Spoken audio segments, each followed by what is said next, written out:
Assalamualaikum warahmatullahi wabarakatuh. Bertemu dengan saya di channel 3 Kantata. Pada kesempatan kali ini saya akan menjelaskan kaidah kebahasaan karya ilmiah. Tentu kalian sudah mengenal karya ilmiah ya, karena sebelumnya saya sudah membuat video pembelajaran tentang karya ilmiah atau struktur karya ilmiah. Kali ini silahkan disimak kaidah kebahasaan karya ilmiah.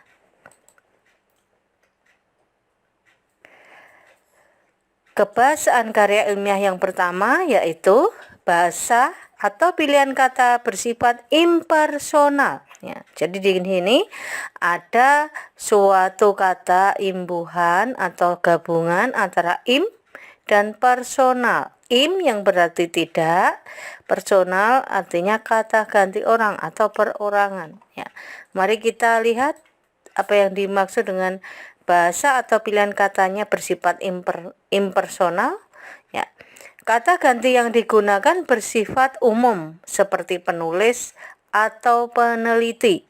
Karya ilmiah tidak boleh menggunakan kata ganti saya atau kami. Ya.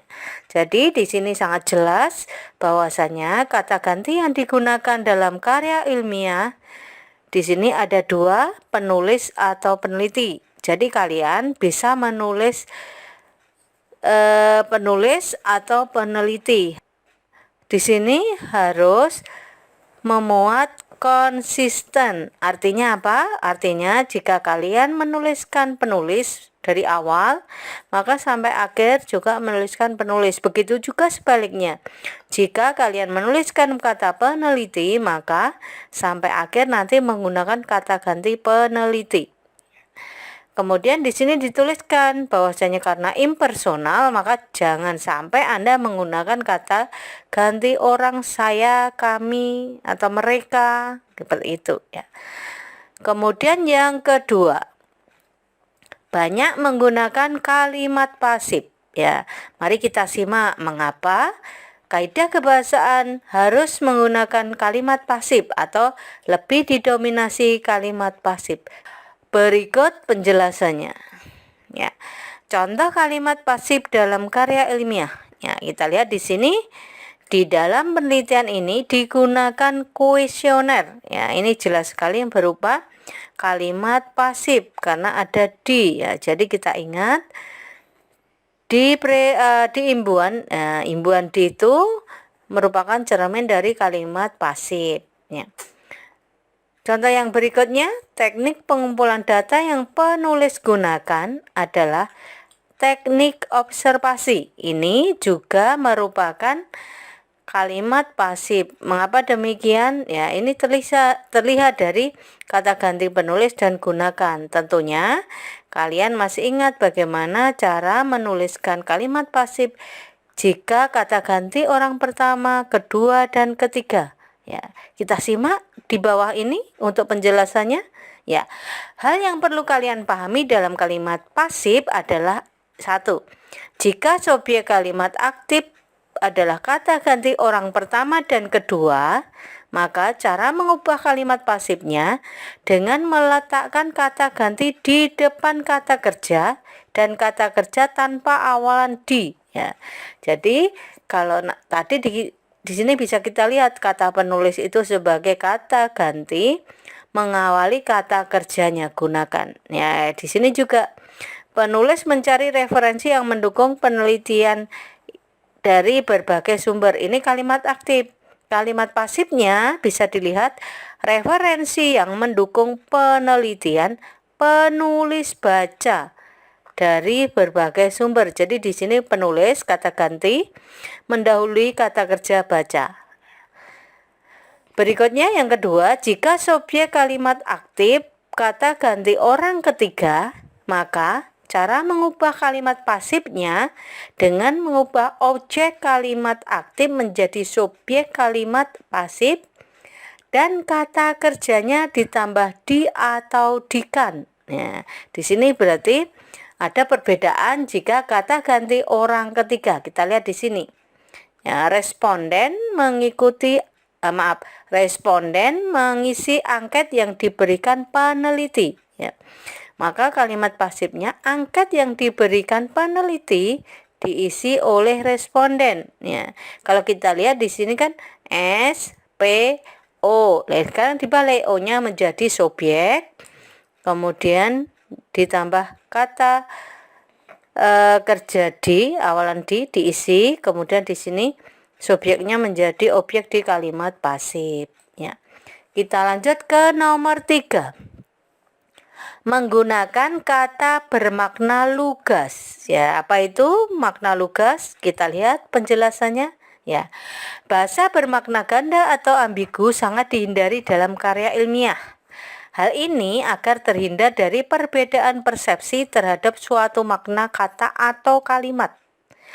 Dalam karya ilmiah sering diistilahkan dengan bahasa reproduktif, artinya informasi yang disampaikan penulis diharapkan dapat dipahami dengan makna yang sama oleh pembaca.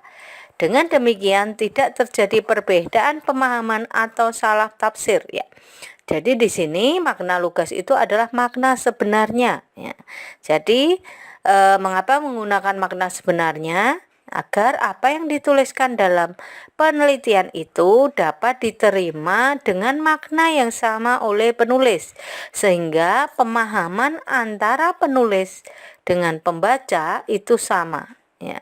Jadi tidak ada perbedaan persepsi antara penulis dan pembaca, ya. Berikutnya, yang keempat, ragam bahasa yang digunakan bahasa denotatif atau denotasi, ya. Pastinya sebelumnya kita sudah mempelajari, ya, perbedaan denotasi dan konotasi, ya. Masih ingat, ya?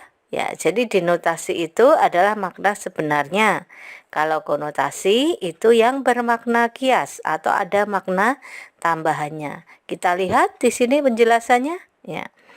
Jadi di dalam bahasa itu ada makna denotasi dan konotasi, ya. Kita bedakan antara keduanya sehingga Anda tidak akan salah dalam menggunakan kalimat, terutama kalimat dalam karya ilmiah. Nah, jika kalian salah dalam menggunakan jika kalian salah dalam menggunakan kalimat konotasi, maka karya ilmiah Anda tidak lagi menjadi suatu karya ilmiah, karena karya ilmiah harus bersifat denotasi. Ya, kita lihat di sini membedakannya bagaimana? Ya. Denotasi adalah makna kata yang tidak mengalami perubahan sesuai dengan konsep asalnya. Kata denotasi tidak mengalami penambahan makna, ya. Jadi sudah saya sampaikan sebelumnya bahwasanya denotasi itu makna sebenarnya, tidak ada makna tambahan, ya. Jadi apa yang dimaksud dengan kata-kata denotasi adalah kata-kata yang bermakna apa adanya, tidak ada di sana subjektivitas atau penilaian atau penambahan makna. Ya, kita lihat contohnya. Pasukan pengibar bendera itu melakukan gerakan jalan di tempat. Ya. Jalan di tempat yang dimaksud adalah makna sebenarnya. Jadi maknanya adalah tidak berpindah. Berarti di tempat itu terus, gitu, ya. Sementara yang kedua di sini ada konotasi, makna yang telah mengalami penambahan. Tambahan-tambahan itu berdasarkan perasaan atau pikiran seseorang terhadap suatu hal, ya. Jadi perbedaannya kalau denotasi tadi tidak ada makna tambahan, kalau konotasi ada makna tambahan. Kita lihat contohnya. Selama 10 tahun beroperasi, perusahaan itu jalan di tempat. Ya, di sini bukan berarti perusahaannya jalan di tempat atau jalan yang tidak berpindah, tetapi yang dimaksud jalan di tempat di sini adalah tidak mengalami perubahan atau kemajuan. Nah, itu bermakna konotasi. Kita lihat, ya. Sekarang ada cara lain untuk membedakan makna denotasi dan konotasi. Ya, ini saya sampaikan agar kalian lebih memahami, agar Anda tidak mengalami suatu kebimbangan dalam menentukan makna konotasi dan makna denotasi. Ya, kita lihat di sini. Makna denotasi memiliki hubungan yang renggang pada kelompok katanya. Artinya, kelompok kata itu dapat dipisahkan atau ditambahi kata lain, namun maknanya tetap sama. Jadi di sini, kelompok kata dalam makna denotasi itu memiliki suatu hubungan yang renggang. Kerenggangan itu dicerminkan bahwasanya antara dua kata itu bisa dipisahkan dengan kata yang lain. Namun meskipun dipisahkan maknanya sama saat kata gabung itu atau dua kata itu digabungkan. Kita lihat ya. Pada contoh kalimat pertama, jalan di tempat menjadi berjalan di tempat, memiliki makna yang sama. Jadi misalnya di contoh tadi, kata jalan di tempat yang bermakna tidak berpindah itu jika diberi tambahan berjalan di tempat, maknanya sama dengan kata jalan di tempat. Namun pada contoh kedua tidak dapat diberlakukan yang sama. Jadi dalam contoh konotasi itu tidak berlaku. Karena apa? Dalam makna konotasi memiliki hubungan yang erat. Jadi dua kata yang digabungkan itu tidak bisa dipisahkan dengan kata lain atau tidak bisa kita tambahi.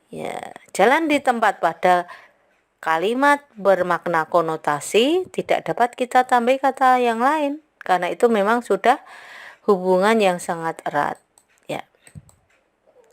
Contoh lain, di sini lebih memantapkan lagi ya pemahaman Anda tentang konotasi dan denotasi. Karena datang terlambat, ia masuk melalui pintu belakang. Ini yang bermakna denotasi.